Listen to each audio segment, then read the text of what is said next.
Hey everybody, welcome to another episode of the Blerdlines podcast. I'm here with Danni, and we are at the Museum of Art in Raleigh, North Carolina for the first Heroic Adventurists Book Club meeting. Hello everybody, this is Danni. I'm glad to be on the Blerdlines podcast once again. Because last time you did the WrestleMania podcast. Yep. I went through how I thought all the matches went. Because that was WrestleMania 33, was that this year? Is it 32, I thought. 32, 30, I don't know. I forgot numbers, but it was WrestleMania 2017. Yes. So, but we're outside, and sounds of nature, birds chirping, cars driving off in the distance. But let's give our listeners a little bit about the book club. Like, this was your idea. Yeah, so I wanted to really... I'm a big comic book person, but I've never really gotten into manga. So I wanted to start a group where we would, 1 month we would discuss a manga, the next month we would discuss a comic book. And I just thought it would be a great way to introduce people to different aspects in the nerdum spectrum. So I just thought it would be, for someone who hasn't read a manga, maybe they can get introduced to mangas. If somebody's not into comics, they can get introduced to comics, and we could come together and discuss, what we thought about everything. Mm-hmm. And for our first go around, we chose to read the first 2 volumes of Death Note. Yes. So in choosing Death Note, I wanted to choose something that was in mainstream media so that we could kind of discuss the manga and then compare it to what's out there. So Netflix released the Death Note movie, so I was like, well, how similar is this movie to this manga? Is it a successful movie? And yeah, that's how we decided on Death Note. Right. And so we never watched the movie. We haven't watched the movie. Got 30 minutes into it. We got like 30 minutes into it, and we're like, this sucks. But we both read the first 2 volumes. Yes. And like I've seen a few episodes of the anime, and I enjoyed it. Yes. So I'll say when I went and bought the book, I got the book from Barnes and Nobles, but you can also get it at Ultimate Comics. And so when I went and got the book at Barnes & Nobles, there was actually there was a guy in the manga section, and he was so shocked that I was starting off on Death Note as my first manga. And he was like, oh, it's so complicated. I can't believe you didn't start on something simpler.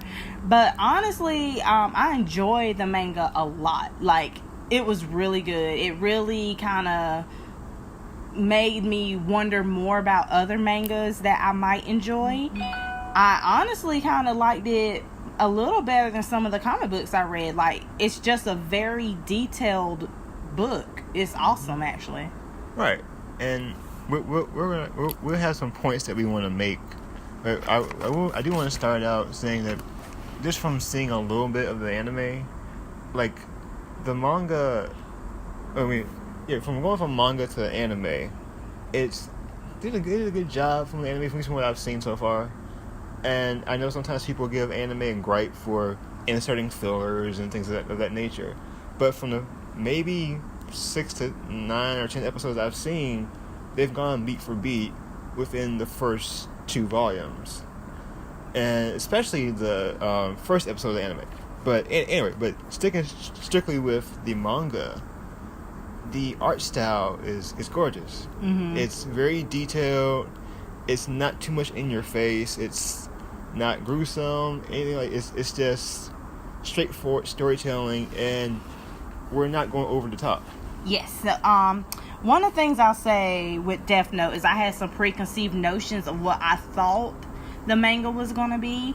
I honestly thought that Light was actually the hero of the story, and that L was the villain trying to stop Light from, ridding the world of villains.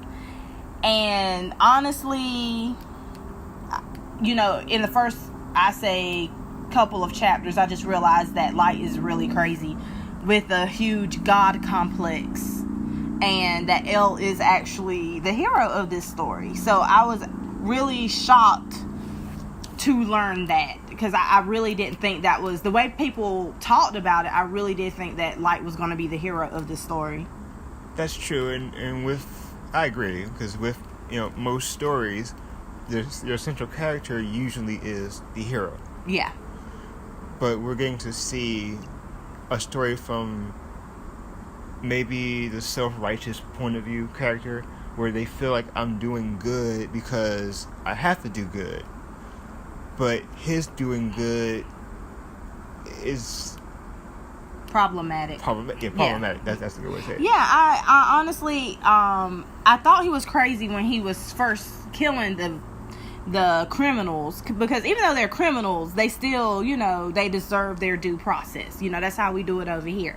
So I was thinking, okay, he's a little crazy. I can get where he's coming from, ridding the worlds of the criminals, but still, this isn't the process we take. But for me, it took that turn into, okay, he's just really crazy when he tried to kill Elle on the television show. Like, when he thought Elle was really in front of him, and he wrote in the death note he's going to have a heart attack, and then the guy he presumed to be Elle died. That's when I knew, okay, this has nothing to do with criminals. You just have a god complex. Exactly. You think you're better than people, essentially, and you'll basically kill anybody if it serves your purpose. And I will say this before we continue on. Anybody who has not seen the anime, read the manga, if you really want to know what we're talking about, maybe pause now and come back. For a spoil. This is your spoiler warning. Yeah, spoiler alert. Spoiler alert. But after we've done spoilers. Yeah. But listen, hear our take on it, and do your research.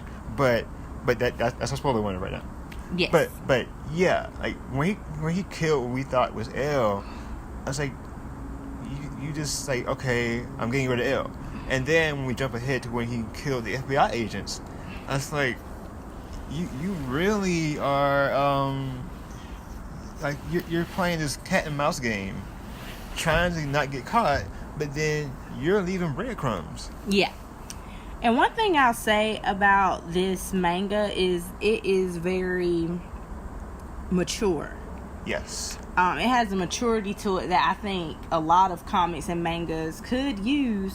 Well, I ain't gonna say mangas because this is my first manga. I don't know if they're all mature like this. Yeah, I don't know either. But I'll say that it's a maturity that some comics could use. Like, I feel like the writing's not dumbed down. No. It makes you think. So, it's very successful in that aspect. I agree. Yes. So, in this manga, the main characters we have are Light, Elle, Ryuk. How do you say his name? I said Ryuk, but I'm not too sure. I'm not sure either. I'm gonna say Ryuk. Okay. He's a Shinigami, which is a death god. Mm-hmm. And then, Watari. And Watari kind of works as, like, the intermediary between Elle and the police. Right.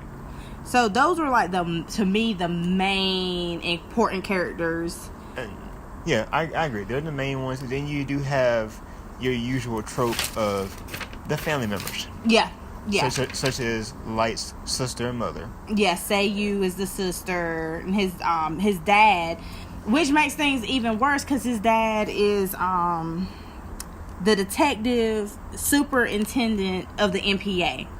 Yeah. So his dad, his name is, we'll just call him S. Yagami because I can't pronounce the first name. And I forgot what the MPA stood for. Yeah, but Light is basically getting his criminals from his dad's database. And I was wondering if anybody would actually put that together, that they kept saying he has inside detail. Mm-hmm. We're thinking, is anybody's computer being checked? Like, are they checking to see who's accessing the computers, or I don't think that. I know in volumes 1 and 2 they didn't check any computers. Right, they didn't. Yeah, but that's how Light is basically getting his information.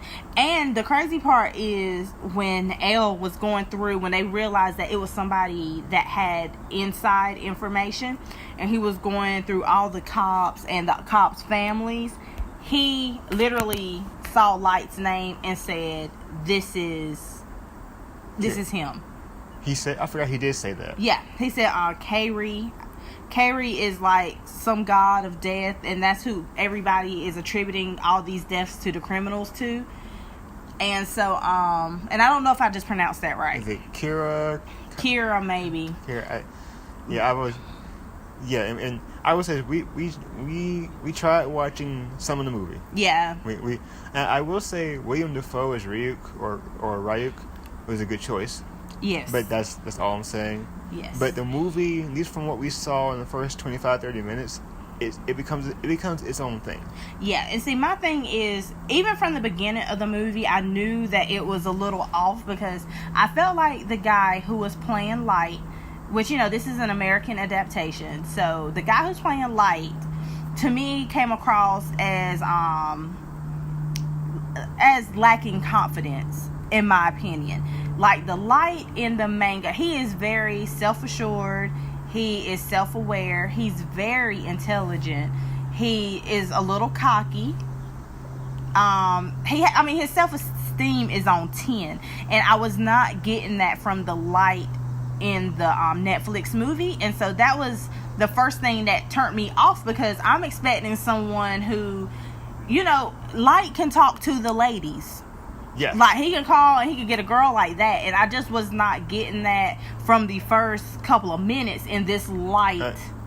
Especially when he screamed when Ryuk showed up. Yeah. So, and then that's another thing. Like, when he did scream, when Ryuk first showed up, you know, in the manga, Light was chilling. And Ryuk even said, "You are the first human who has not been afraid of me." Because he looked surprised, like, okay. Yeah. He's like, you're Shinigami. You surprised me for a second, but yeah, no big deal. That's what I'm saying. This Light was totally just written wrong. Like, he did not come across as the strong character like he does in the manga. So, you know, when you have that off the bat, it's gonna fail, basically, because you got your main character wrong completely. And we'll also say the first death we saw on screen, completely different. Yeah. And that's all we're gonna say. Yeah, like, I mean, you know, we've already said there's spoilers, so, you know, it was a decapitation of a schoolyard bully. And whereas, and this again goes into, you know, the characterization being wrong. So in the manga, Light is very, you know, he's smart about what he's doing. So he's like, well, I'm just gonna make everybody have heart attacks. Right. Because then, you know, it'll be harder to trace it to me. Right. The Light in Netflix, I mean, he's killing people through electrocution, decapitations.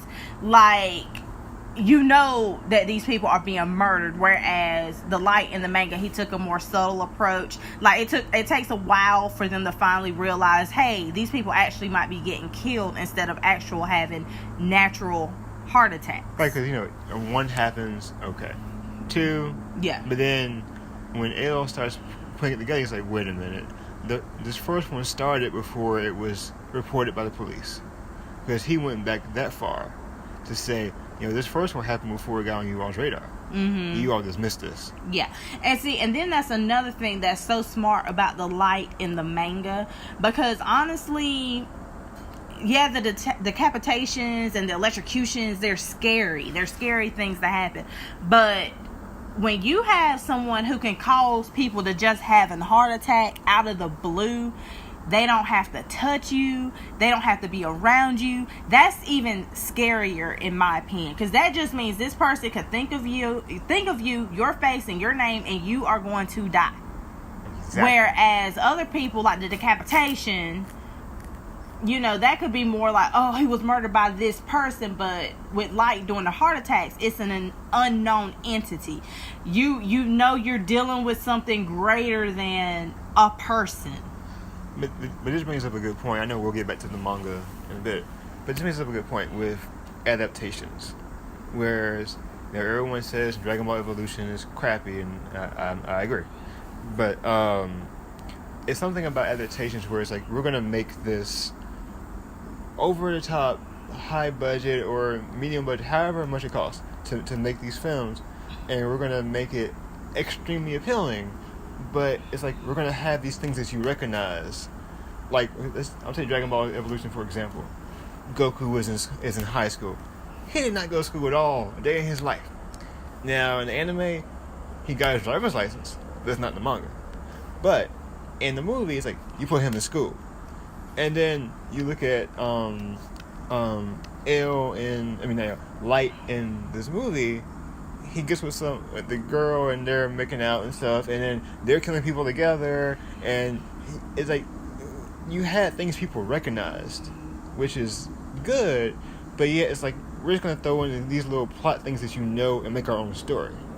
So adaptations sometimes are not the best because it falls into taking liberties. Yes. So I feel like using the name Death Note is a good idea in theory. But if you did something like how Daredevil's done, you do 8 episodes or something, and then 18 episodes or something, and you space it out, and you don't cram it into like an hour and a half, it's like, I think the anime is 26 episodes probably, and the manga might be like 12 or 13 volumes. So we saw the time, it's like, how you can cram all that into an hour and a half? Right. And I think, I don't mind an adaptation, but to me, what a lot of these writers have to realize is that you already have, I don't want to say, I guess you could say like a relationship with that character. You already have your feelings about that character. That character is already a known entity. And I can understand where, they're writers, so they want to express their creativity and bring something new to a project, but you still also have to respect the source materials, which I think gets lost a lot. A good example of this, and then we'll get back to Death Note, for me, was in Arrow, which the Arrow on CW is, he's a little darker than the Arrow in the comics. As they call Green Batman. Yeah, he's a little darker, but to me, the writing's good. I can get down with it. It's still his backstory where he was on the island. So I can understand if you came from that, you would be a little darker. And, maybe they'll have him grow and evolve into the lighter version that he is in the comics. My issue was basically like the treatment of Black Canary. Basically, to me, I felt like Black Canary was almost sacrificed as a character for Felicity, which is a made-up character. And so when you have people who already know a character like Black Canary, and then you treat her so haphazardly, it creates an issue, which is one of the reasons why they had to kind of backtrack things for season 5. So, I think it's all about, respecting the source material. And I could definitely tell just from 30 minutes of Death Note, they did not respect the source material. No, they didn't. It was just like, we're going to give you some things that you recognize that will look good. I mean, it looks good to translate some things to live action, but some things are probably just better left in animated form. Yeah. I mean... And like you said, if you're going to take something like Death Note, because honestly, I feel like the volume 1 and 2 that I read could have literally been 2 separate 2-hour episodes. If you're going to take something, like Death Note, spread it out. It doesn't have to be an hour and a half.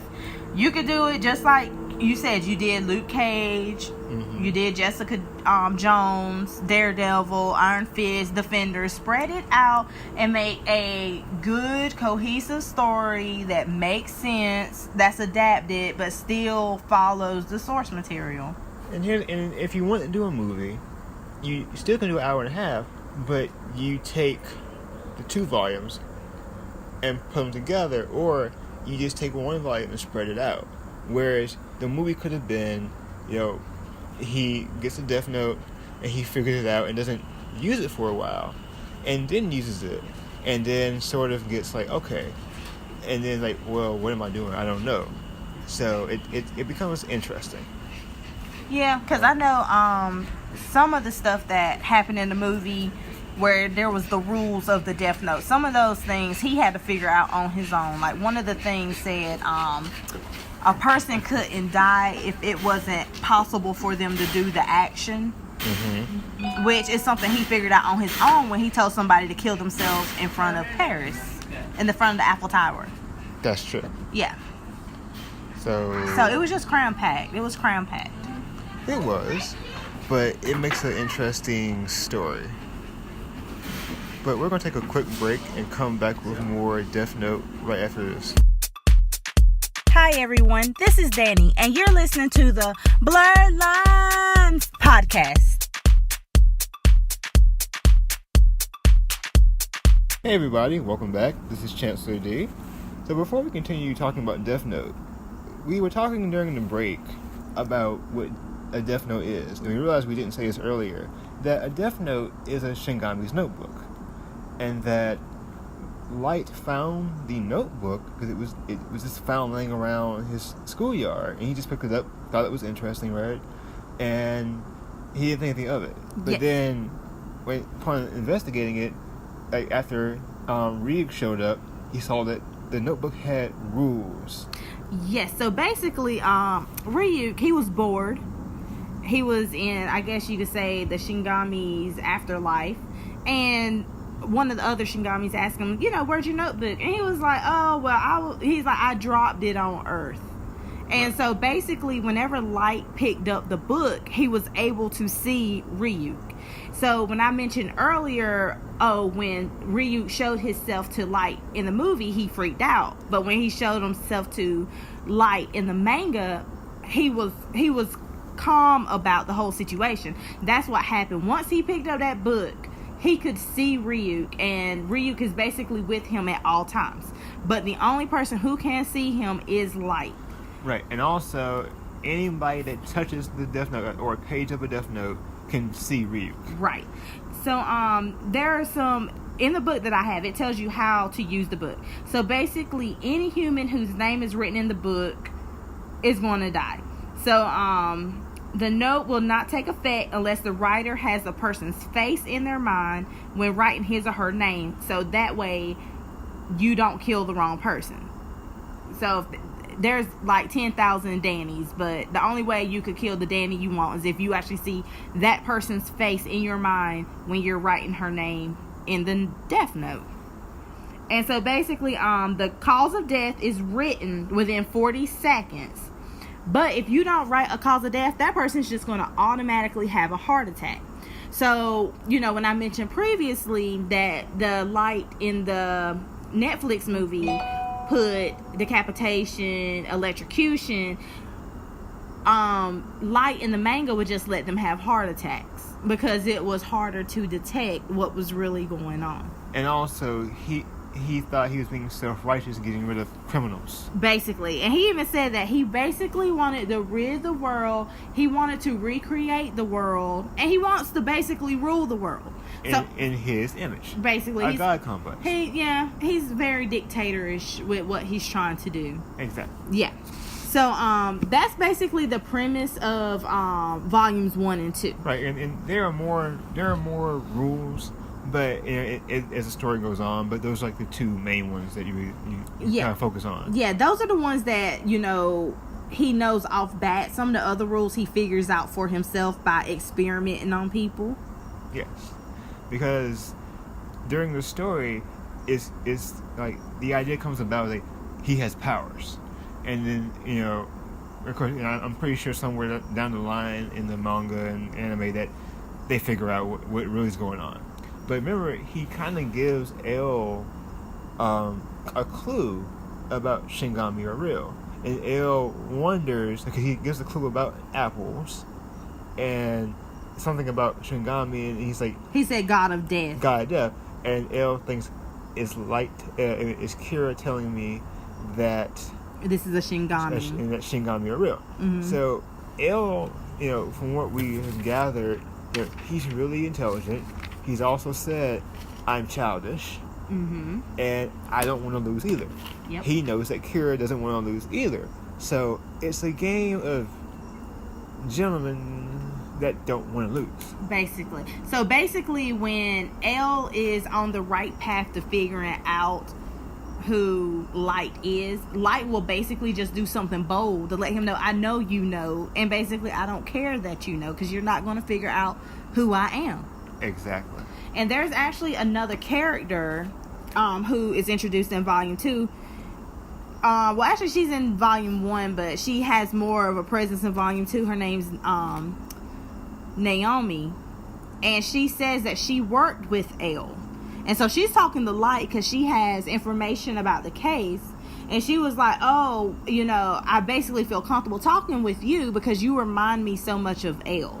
So they are very similar. They just have different goals. And the reason she started talking to Light is because she went to the task force to give information about someone that died. Don't want to give too many spoilers out here. But somebody died that she was close to. And she wanted to talk to the task force. And Light just happened to be there because he had to get something to his father. Basically. And he's like, oh, shoot, I'll get her to talk to me. Yeah. So, so basically, like I said, Elle and Light, they're very similar. And it just kind of goes to show you how you could possibly be if you took a turn for the worse or for the better.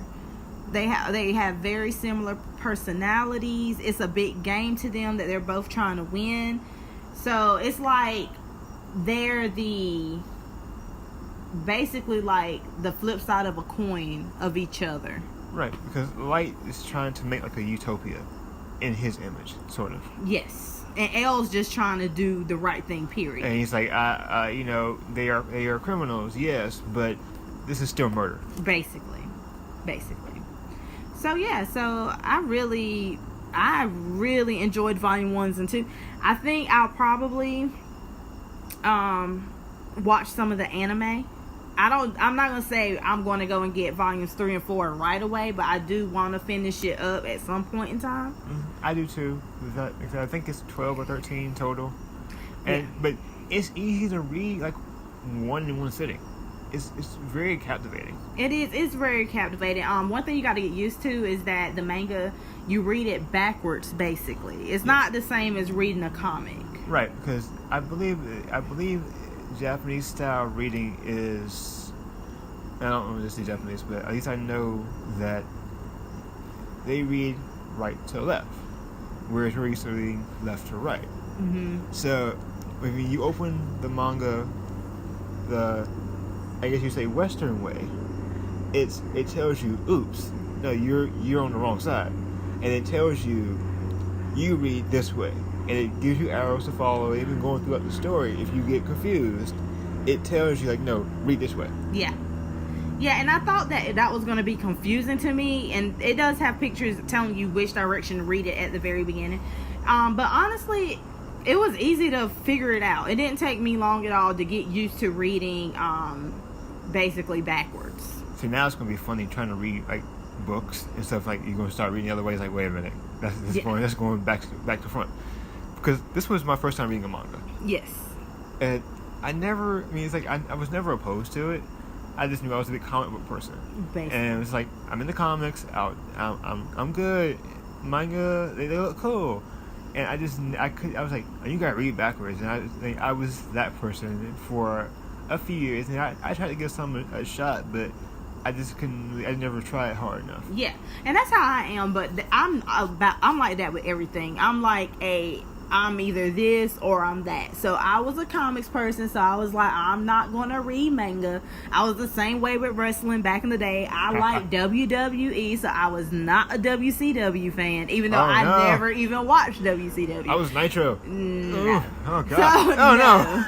So I'm that type of person, but you know what? I was like, I have some friends who are into mangas and they talk about it, and so I want to know what they're talking about. So I was like, you know what? I'm gonna give this a shot, and I really did like it. Mm-hmm. Yeah. So now, like my friend Charlie Rocket, she has her cosplay page, Charlie Rocket Cosplay.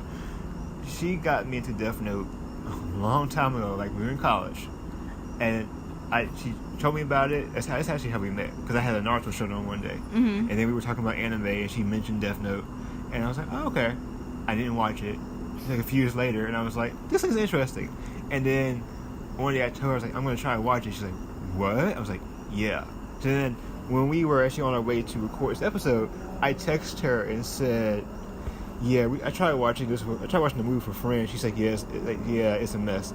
So it's like, it's taking me a long time to get on board, but I'm on board. Yeah, and one thing I want to say about Death Note is there's an episode. I'm gonna tie it into another Netflix original, or not original, but they took over this title. So there's a show on Netflix called Black Mirror.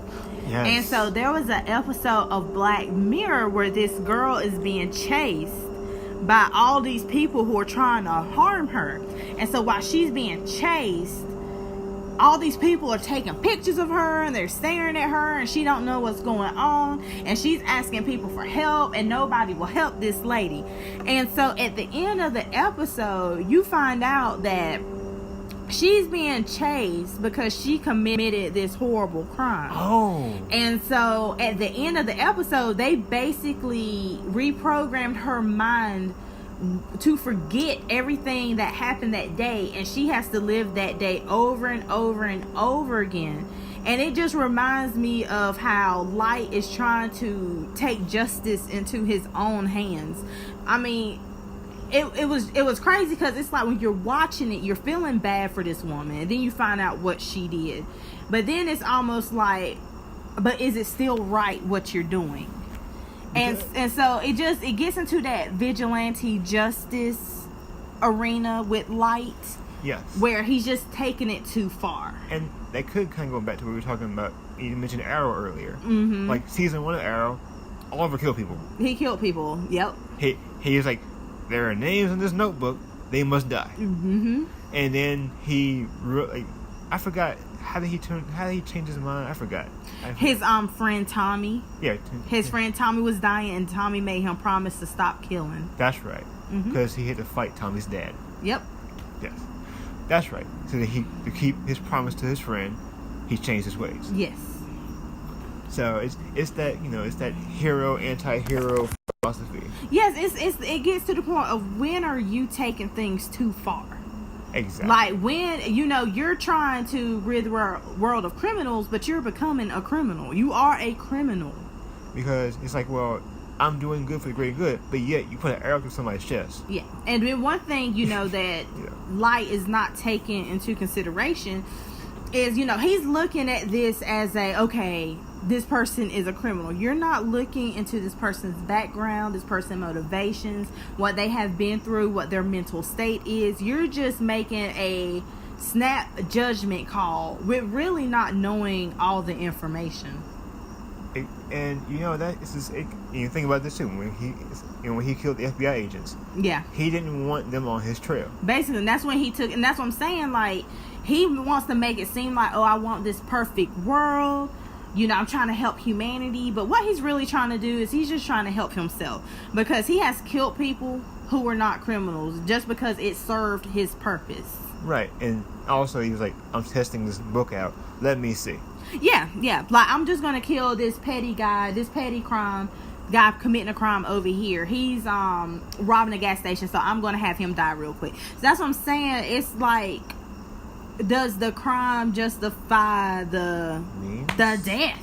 Basically, like, you are killing people and you don't have all the information. It makes you think about that Star Trek quote, the needs of the many outweigh the needs of the few. Yeah. It's like he's doing it for himself. Now also there's another rule in the rules for the Death Note that says once he used it, when he's done or his time is up, he doesn't go to heaven or hell. Right. So it's like, do you go to the Shingami world? Wait, where do you go? I don't even think he goes to the Shingami world, because Limbo? he's not a Shingami. Limbo? He's gonna go somewhere he don't want to be. I know that much. So it's really like, well, I'm already committed, so I might as well. Yeah, I might as well go ahead and do it. I might as well go ahead and do it.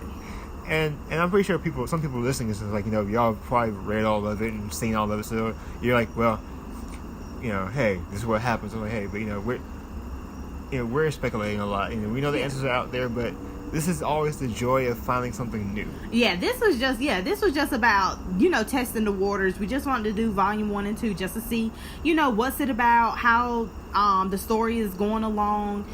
So, like I said, I'll probably end up finishing it eventually. Right. Because I'll be honest, yesterday finishing up volume 2, I'm sitting in my chair like, oh crap, oh dang, ooh, that's cringeworthy. Oh crap, that's dang. Oh crap. This is when he told was it Naomi, like, I'm Kira, and he finally learned her name. Because she gave him an alias name, and he wrote down in Death Note that she should die, and it didn't work. And also, okay, so there's one thing they said. Ryuk was laughing at that time, and before this came about, Ryuk told Light that, hey, you know, to get half of your life sentence, I can give you my eyes, right? So you can see people's names, because the Shinigami can see people's names, how much time they have left. So when Naomi was talking to Light, Ryuk was sitting there chuckling. Yeah. And because he saw her real name. Yeah. And Light almost went for it. But being smooth Light, he found another way to preserve his quote-unquote godhood. Yeah, and one thing I'll say too, a Shinigami, whenever they write a person's name in the Death Note, it's basically so that they can have extra time on their life. So if they see a human and they were supposed to live for another 50 years and they write that person's name in the Death Note, that person will die automatically, and those 50 years will go on to that Shinigami. So to me, the fact that the Shinigami basically has to kill people in order to stay alive, and he even admitted there's a way to kill Shinigamis, I don't consider them a god. No. They're definitely not a god. No. I mean, you think about Supernatural, you know, they had the episode where all these gods got killed by the devil. Yeah, because they're not real gods. In that hotel. Yeah. Yeah, but no, that happened. But anyway, a plug for Supernatural. You know? Yeah, I love Supernatural. I love that too. Sam, Dean, and the Impala, you know, yeah, all that fun stuff.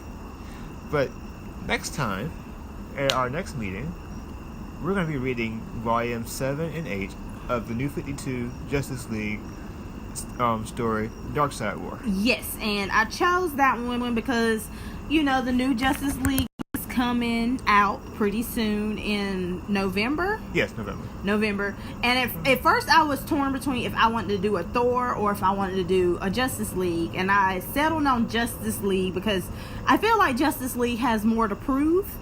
I feel like a lot of the DC movies have been hit or miss, and so I was like, well, you know what? I think I will focus on Justice League instead of Thor, because I think Thor at this point is a proven commodity. This is his third movie. He's been in basically all of the Avengers movies. Yeah, he was in Thor 2, Avengers 1 and 2. Yep. Yeah, and that's it. Only one he wasn't in was Civil War. Yeah, he wasn't in. Yeah. He wasn't in the real Avengers 2 movie. Yeah. or Avengers 2.5. Yeah. So, he wasn't in that. Yeah, so I just feel like Thor is a proven commodity. I feel like people are going to go out, they're going to enjoy Thor. The trailer for Thor looks awesome. So I said, you know what? I feel like we know Thor. So I feel like a lot of people might not know the villain, which is Steppenwolf. Steppenwolf, he's a general of Darkseid. Right. So that's why I chose the Darkseid War, because I know that Steppenwolf is going to be in this in these volumes. And I will say, if anybody's watched the Superman animated series or Justice League animated series, Steppenwolf first appeared in Superman animated series when the first time Darkseid invaded Earth, and he, you know, Steppenwolf ran him up. Yeah, Steppenwolf is Darkseid's uncle. Right. Mm-hmm. And then he bit the dust in Justice League animated series because of Brainiac. Yeah, but he's anyway. He's also one of the generals in Darkseid's armies. Right. Yeah. So I feel like I agree. Justice League has a lot to prove. Mm-hmm. I'm one of the people that like Man of Steel. I like some of Batman vs Superman for some reasons until they shoehorn Death of Superman in there, or Superman Doomsday. But you know, it's. I'm saying that we're in Superman Converses right now, people. Come on, okay, so that's yeah. But that's this way. But you know, I agree. It has a lot to prove because you know Marvel started the MCU in 2008. this run of DC movies started in 2013. Yeah, and I haven't been. Wonder Woman was a great hit. I feel like Batman movies are always, for the most part, good. I've been impressed with all the Batman movies myself. Green Lantern was a no. Yeah, that one, there was another DC movie that was Batman versus Superman that didn't get over well. It's like the better story for Batman vs Superman was done in the 90s. It was the Batman Superman movie, animated movie, when Joker and Lex teamed up to take out Batman and Superman. And I know in Batman vs Superman it was Lex Jr., it wasn't Lex Sr., we know that.